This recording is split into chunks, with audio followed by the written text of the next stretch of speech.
ನಾನು ಈಗ ರಾಜೇಶ್ವರ ಸಾಯಿ ವೆಂಕಟೇಶ್ವರ ಸುಬ್ರಹ್ಮಣ್ಯ ನಾಗಾರ್ಜುನ ರಾಜೇಶ್ ಕೃಷ್ಣ ಅವ್ರ ಜೊತೆ ಮಾತುಕತೆಯಲ್ಲಿದ್ದೀನಿ. ನಮಸ್ಕಾರ ರಾಜೇಶ್ ಅವರೇ.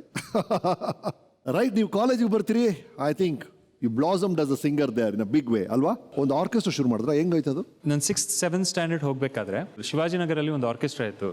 ಈ ನಮ್ಮ ಮದುವೆ ಫಂಕ್ಷನ್ಸ್ ಅದೆಲ್ಲ ಹಾಡ್ತಾರೆ. ಆವಾಗ ಆಸ್ ಯು ನೋ 11-12 ಇಯರ್ಸ್ ಇರಬೇಕಾದ್ರೆ octave with the female octave. ಹೌದು ಹೌದು ಅಲ್ವಾ? ಬ್ರೇಕ್ ಆಗಿರಲ್ಲ ಇನ್ನು, ವಾಯ್ಸ್ ಬ್ರೇಕ್ ಆಗಿರಲ್ಲ ಇನ್ನು. So I used to sing the female octave. ಅಂದ್ರೆ ಆರ್ಕೆಸ್ಟ್ರಾ ನೀವು ಸ್ಟಾರ್ಟ್ ಮಾಡಿದ female singer almost. Actually Yes.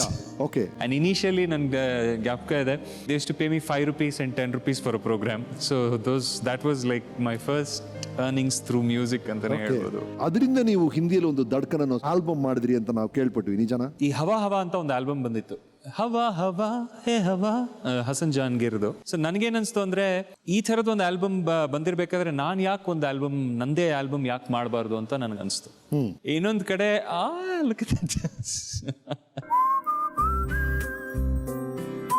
That's you, cool man. ಏನ್ ಸ್ಟೈಲಿಶ್ ಆಗಿದ್ದೀರಿ, ಕೂಲ್ ಹೋದಲ್ಲ. ದಡ್ಕನ್, ಓಕೆ. ರಾಜೇಶ್ ಕೃಷ್ಣನ್, ಯಾ. ಇದರಲ್ಲಿ ಒಂದಷ್ಟು ಹಾಡುಗಳನ್ನ ನಾನೇ ಕಂಪೋಸ್ ಮಾಡಿದ್ದೆ. ಒಂದಷ್ಟು ಹಾಡುಗಳು ಪ್ರೇಮ್ ಕುಮಾರ್ ಅಂಕಲ್ ಅವರು, ಅಂದ್ರೆ ಬೃಂದಾವನ ಆರ್ಕೆಸ್ಟ್ರಾ ಕಂಪೋಸ್ ಮಾಡಿದ್ರು. ಅವಾಗ ಒಂದು ಚಿಕ್ಕದಾಗಿ ಒಂದು ಫಂಕ್ಷನ್ ಆಯ್ತು. That was probably the most consequential day of my life ಅಂತ ಅನ್ಸುತ್ತೆ. ರಾಜನ್ ನಾಗೇಂದ್ರ ಅವರು ನೋಡ್ಬಿಟ್ಟು ನಮಗೆ ಏನಾದರೂ ಅವಕಾಶಗಳಿದ್ರೆ ಹೇಳ್ತೀವಿ ಅಂತ ಹೇಳ್ಬಿಟ್ಟು ದೇ ವೆಂಟ್. ಅಂಡ್ ಆದ ನಂತರ ಒಂದು ಸ್ವಲ್ಪ ದಿವಸಗಳ ನಂತರ ನನಗೆ ಒಂದು ಕಾಲ್ ಬಂತು, ಗೌರಿ ಗಣೇಶ ಅನ್ನೋ ಒಂದು ಚಿತ್ರಕ್ಕೆ ಸಾಂಗ್ ರೆಕಾರ್ಡಿಂಗ್ ಆಗ್ತಾ ಇದೆ, ಆಡಿಷನ್ಸ್ ಬನ್ನಿ, ಸಾಂಗ್ ಹಾಡಿ, ಎಲ್ರಿಗೂ ಇಷ್ಟ ಆಯ್ತು ಅಂದ್ರೆ ವಿ ವಿಲ್ ದಿಸ್ಟಿಂಗ್, ಇಲ್ಲ ಅಂದ್ರೆ ಯಥಾ ಪ್ರಕಾರ ಗುರುಗಳು ಬಂದು ಅದನ್ನ ಹಾಡ್ಬಿಡ್ತಾರೆ ಅನ್ನೋ ತರ ಇತ್ತು.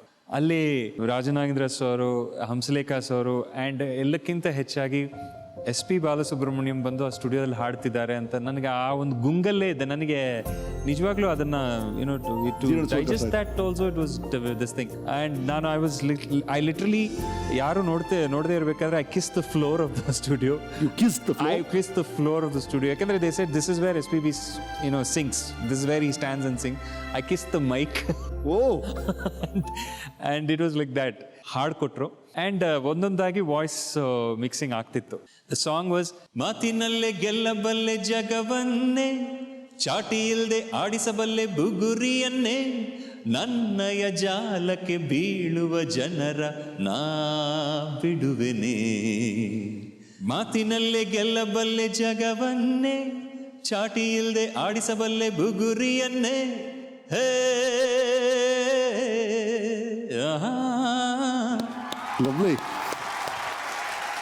ಇದನ್ನ SPB ಸರ್ನ ನೆನೆಸ್ಕೊಂಡು ಆ ಒಂದು ಇನ್ಸ್ಪಿರೇಷನ್ ತಗೊಂಡು 45 minutes 1 hour ಒಳಗಡೆ ಸಾಂಗ್ ರೆಕಾರ್ಡಿಂಗ್ ಆಗೋಯ್ತು, ಮುಗಿದೋಯ್ತು. ಸೊ ನಾನು ಮನೆಗೆ ಹೋದೆ, ಆಸ್ ಯೂಶುವಲ್ ಕಾಲೇಜ್ ಹೋಗ್ತಿದ್ದೆ, ಏನಾಗತ್ತೋ ಏನೋ ಅಂತ. ಮತ್ತೆ ಒಂದು ಕರೆ ಬಂತು, ರಾಜೇಶ್ ಇದಾರಾ ಅಂದ್ರೆ, ಇಲ್ಲ ನಿಮ್ಮ ವಾಯ್ಸ್ ಇಷ್ಟ ಆಗಿದೆ, ಎಲ್ರಿಗೂ ಇಷ್ಟ, ಅನಂತ್ನಾಗ್ ಅವ್ರಿಗೂ ಇಷ್ಟ ಆಗಿದೆ, ಎಲ್ರಿಗೂ ಇಷ್ಟ ಆಗಿದೆ, ಸೊ ನಿಮ್ಮ ವಾಯ್ಸನ್ನೇ ನಾವು ರಿಟೈನ್ ಮಾಡ್ಕೋತಾ ಇದೀವಿ ಅಂತ. So that was literally okay. Lovely.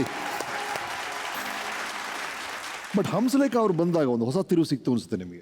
ನಮ್ಮ ಫಾದರ್ ಕೊಲೀಗ್ ರಘುವೀರ್ ಅವರ uncle. So he said, Hamsalekha ಅವರು ಒಂದು ಟ್ಯಾಲೆಂಟ್ ಬ್ಯಾಂಕ್ ಅಂತ ಮಾಡ್ತಿದ್ದಾರೆ, why don't you introduce your son there ಅಂತ. ಸೊ ಸಂಕೇತ್ ಅಂತ ನಿಮ್ಗೆ ಗೊತ್ತಿರಬೇಕು, ಸಂಕೇತ್ ಸ್ಟುಡಿಯೋಗೆ ಹೋಗಿದ್ದೆ. ಸೊ ಮೇಲ್ಗಡೆ ಒಂದು ಕಂಪೋಸಿಂಗ್ ರೂಮ್ ಇತ್ತು, ಅಲ್ಲಿ ಕೂತ್ಕೊಳ್ಳಿ ಅಂತ ಹೇಳಿ ಅಲ್ಲಿ ಕೂತಿದ್ದೆ. ಆವಾಗ ಚಕ್ ಚಕ್ ಚಕ್ ಮಿಂಚ್ ತರ ವೈಟ್ ಅಂಡ್ ವೈಟ್ ಹಾಕೊಂಡು ಹಂಸಲೇಖ ಸರ್ ಬಂದ್ರು. ಏನೋ ಆಕ್ಟರ್ ಏನೋ ಅಂತ ಕೇಳಿದ್ರು. ಐ ಸೆಡ್, ಇಲ್ಲ ಸರ್ ಸಿಂಗರ್. ಏನು ಹಾಡ್ತೀಯಾ ಅಂತ ಕೇಳಿದ್ರು. ನಾನು ಈಗ ಜಸ್ಟ್ ಹಾಡು ತೋರಿಸಿದ್ನಲ್ಲ, ಅದನ್ನು ಜಸ್ಟ್ ಒಂದು ಫ್ಯೂ ಮಿನಿಟ್ಸ್ ಕೇಳಿಬಿಟ್ಟು, ಕೆಳಗಡೆ ಸಾಂಗ್ ರೆಕಾರ್ಡಿಂಗ್ ಆಗ್ತಾಯಿದೆ, ನನ್ನ ಅಸಿಸ್ಟೆಂಟ್ಸ್ ಎಲ್ಲ ಇದ್ದಾರೆ, ನೀನು ಅಲ್ಲಿ ಹೋಗ್ಬಿಟ್ಟು ಯಾವುದೋ ಒಂದು ಸಾಂಗ್ ಇದೆ ಹೋಗಿ ಕಲ್ತ್ಕೊಂಡು ಅದನ್ನು ನೀನು ಹಾಡು ಅಂತ ಹೇಳಿ ಒಂದು ಟ್ರ್ಯಾಕ್ ಹಾಡ್ಸಿದ್ರು. ಅವಾಗ ಅವರು ಒಂದು ಮಾತು ನನಗೆ ಹೇಳಿದರು, ನಿನ್ನ ತಾಳ್ಮೆನೇ ನೀನು ನನಗೆ ಕೊಡೋ ಗುರುದಕ್ಷಿಣೆ ಅಂತ ಅವ್ರು ಹೇಳಿದ್ರು. ಓಕೆ, ಸರಿ ಸರ್ ಅಂತ ಎವ್ರಿ ಡೇ ತುಂಬ ರಿಲೀಜಿಯಸ್ ಆಗಿ ಕೆಲವು ಸಲ ಕಾಲೇಜ್ ಬಂಕ್ ಮಾಡ್ತಾ ಇದ್ದೆ, ಕೆಲವು ಸಲ ಕಾಲೇಜ್ ಹೋಗ್ಬಿಟ್ಟು ಸೆಕೆಂಡ್ ಹಾಫ್ ಹೋಗಿ ಸುಮ್ಮನೆ I was just to wait. ಎಲ್ಲಿ Hamsalekha sir recording. Okay. Almost ಒಂದು 3 to 4 months Ramesh sir, he didn't make me sing. ಆಮೇಲೆ ಒಂದು ದಿವಸ ನೀನೇ ಇನ್ಮೇಲೆ ಟ್ರ್ಯಾಕ್ ಹಾಡಬೇಕು ಅಂತ ಹೇಳಿ I started singing. Wow. And you are saying, ಯಾರು ಎಲ್ ಎನ್ ಶಾಸ್ತ್ರಿ ಅವ್ರ ನಿಮ್ಮ ಜೊತೆ ಅಲ್ಲ, ಅವ್ರ ಜೊತೆ?